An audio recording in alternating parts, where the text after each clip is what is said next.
Hey, I'm Max, and I've been living in Singapore for 3 years, and I just loved it here. But there are several weird habits that I obtained throughout this time. In the beginning, I found them super strange, but now they are very natural to me. If you've never been to Singapore, you'll be shocked when you hear some of them. Okay, let's go!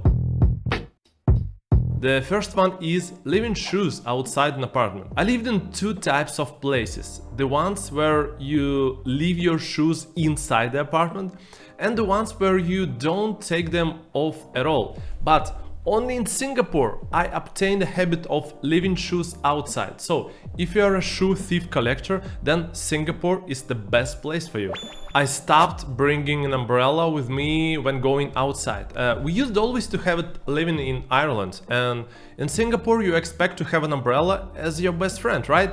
But no. Firstly, because it's useless for Singapore rain. Most of the time it's not a normal rain, it's a freaking shower, so an umbrella will not help. Secondly, because there are many roofs over pathways, so you'll find the shelter if the rain started. And thirdly, most of the rains here last like 20 minutes or so you can just wait it out. Calling taxi drivers uncle. You talking to me? Though I'm not a nephew of any of the taxi drivers in Singapore. The general unspoken rule is to address new people auntie or uncle, especially when telling something to your kids. That sounded weird to me in the beginning, but now I even find it sweet. But no matter if we are relatives or not, we should support each other, right? So press the like button and subscribe to this channel. Okay, next one. Not saying hi to people in the elevator.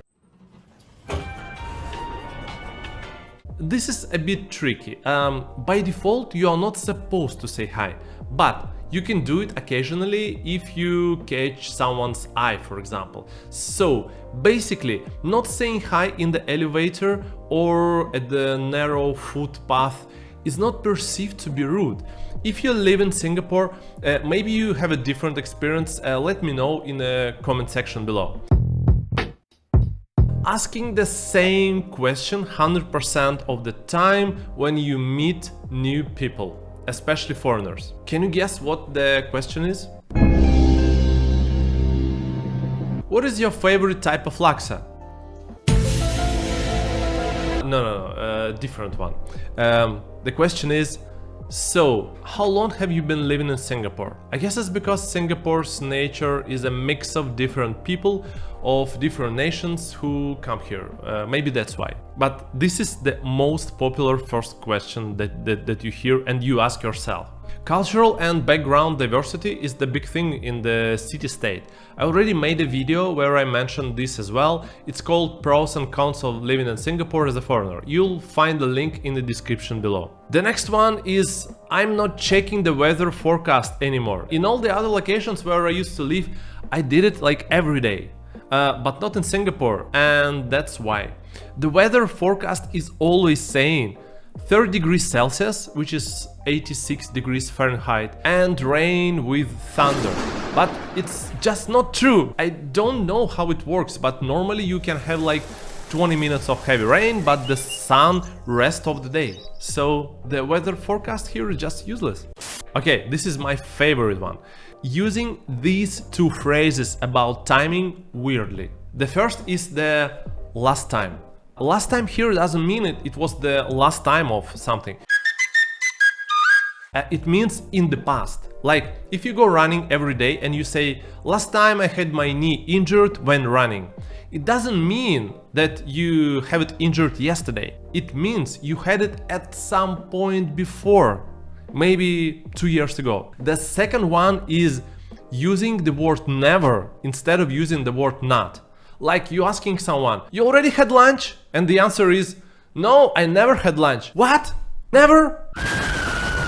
You only eat breakfast and dinner?